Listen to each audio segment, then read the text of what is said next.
Today, I want to talk to you about your power to choose. The truth is, many therapists know exactly what they would love to be doing. They know the ideal clients that they'd love to work with. They know they'd want to host retreats or offer intensive or create passive streams of income or be on stages talking to people about their area of expertise. They know what they want to do, but deep inside, the ability to really choose it and lean in is where the challenge starts. Now, for some mental health professionals, it has to do with feeling qualified. Do I need another certification? Do I need some more trainings? Are there some other things that I need to do so that I can literally choose this for myself? I want you to know the answer is no. You are already a master's level mental health professional, and that qualifies you, especially if you've already been working in the field and you know your stuff. That is all that is needed in order for you to start creating these unique offers and leaning into it. And if there are areas where you want to sharpen up your abilities or skill set or know-how in a particular framework, no problem. You can do that. But I don't want you to walk around thinking that you can't choose this because you're not ready. You are ready. For some, the hesitancy to choose is that they really have bought into the idea that therapy lives in a 1 hour a week bucket. And that if you're not providing services according to this model, then somehow you're not actually doing what's being required to support someone on their healing journey. Well, we know firsthand that that's not true. Not only are there several mental health professionals out here that have business models that don't necessarily hinge upon providing one-to-one services, we know that there are several clients that want to receive these services, to have these experiences, and to be engaged in these unique offers. And so just know that if there's a part of you that's hesitant to put your offer out there because somehow you think that it's just not going to be therapeutic enough, just know that it's absolutely possible for you to design a framework and an entire transformational process that can support your clients in getting great results if you're intentional about doing so. Now, other times, I think the hesitancy to choose more has to do with that little bit of imposter syndrome that we talked about on another video. And I understand if that's the case. It is hard to really take the label of expert and own it. But I need you to know it is worth doing the work to be able to own that. Because when you can comfortably on your own call yourself an expert, you'll receive that better when other people are positioning you to be an expert with the work that you're doing. So if you're one of those folks who's already said, you know what, I'm going for it. I do feel expert. I do feel qualified. I know what it takes, and I'm putting myself out there to do something unique, then you might run into the second level of what needs to happen in order for you to really, really make that dream offer real. There's choosing to go for it, and then there's leaning into making it happen. If you've already created the offer, you might have thought that magically, as soon as you put it out there, you were just going to be full. People were taking up your offer and sold out retreats from the very first day. The truth is, there is a no trust cycle that all mental health professionals will need to go through in order for your audience to begin buying things from you.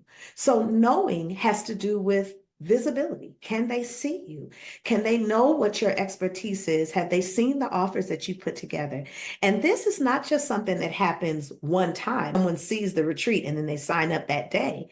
Knowing is a sense of familiarity. They've seen you several times and they become comfortable with your voice, which moves you into the second stage. The people who are exposed to what you're offering and really resonate with it need time to get to know you better, right? Like, so the more that they see you consistently putting yourself out there on social, or the more they're reading your blogs or listening to your podcasts or attending, master classes or events that you're hosting, they're going to become familiar with your work. And eventually, those clients will start to like you. And once they like you and they trust you, then it's going to be a lot easier for them to make the decision to work with you. So even if you've put your offer out there, know that it's going to take some time for your audience to get to know, like, and trust you so that they'll be able to buy from you. I think another piece where we need to lean in is with regard to actually showing up fully committed to the offer that you're putting out there. The confused mind does not buy. And so if you have an audience that you're growing and you're offering them therapy here and coaching here and another, retreat opportunity here, it can be difficult for them to make a decision about how to best work with you. So if you know for sure that you're wanting a particular offer to be what you're focusing on, then in your messaging, lean into that. Now, that's not to say that you can't offer other kinds of services, but that may not be the thing you want to focus on with regard to the visibility you're drawing into your business. Okay.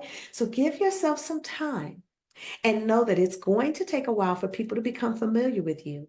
Make sure they're becoming familiar with you based on the thing that you absolutely want them to buy from you. Now, another area in leaning in is to trust yourself.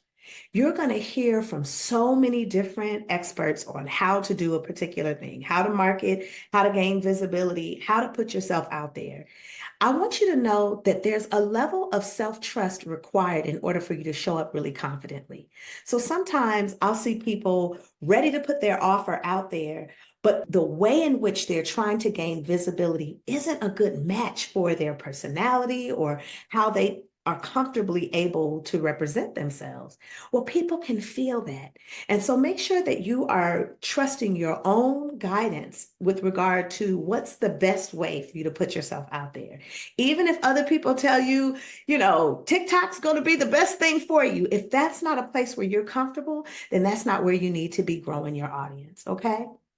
Now, one other thing I want to make sure that people do once you've made the choice for your dream offer and you've leaned on in to put yourself out there, know that you're going to be doing something uniquely yours and different than what you see other people doing. That's part of the reason why I created this masterclass that I'm offering to folks for next week live. The masterclass is going to make sure that people understand the step-by-step process needed to design your dream offer.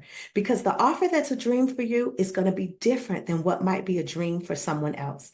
And so I want to make sure that you take the time to get clear on what's going to be the best fit for you and develop a strategic approach for creating that offer and then putting it out there so that you and your business can grow. I hope you can attend our masterclass. There'll be a link down in the comments section where you can join us on the 19th of March, spring equinox. We are kicking it off with a masterclass.